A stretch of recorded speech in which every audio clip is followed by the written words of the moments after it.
ఒకప్పుడు ఒకే హీరోయిన్ తండ్రి కొడుకు బాబాయ్ అబ్బాయిలతో నటించకూడదని కండిషన్స్ ఉండేవి. కానీ ఇప్పుడు అలాంటివేవీ లేవు. కుటుంబంలో ఎంతమంది ఉన్నారో వారందరితోనూ ఒకే హీరోయిన్ జతకడుతోంది. ఆ కోవలకే కాజల్ అగర్వాల్ కూడా వచ్చి చేరింది.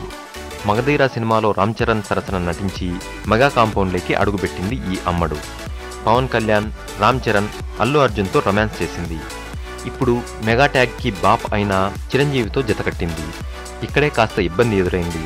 మగధీర మూవీలో చరణ్ సరసన నటించిన కాజల్ అతని తండ్రి చిరుతో జతకట్టడం ఏంటి అనే సందేహాన్ని సినీ జనాలు వ్యక్తం చేశారు. కొందరు విమర్శలు కూడా చేశారు.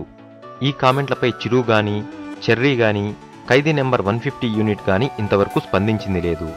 ఆ వ్యాఖ్యల్ని ఏమాత్రం పట్టించుకోకుండా ప్రొఫెషనల్గా చిత్రబృందం ముందుకెళ్లిపోతుంది.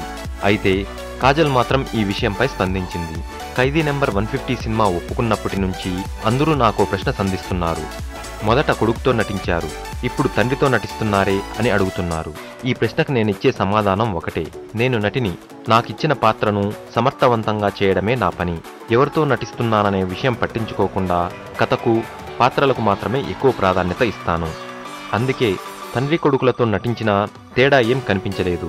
చిరు లాంటి లెజెండ్తో పనిచేయడం ఎప్పుడూ ప్రత్యేకమే అని సెలవిచ్చింది కాజల్.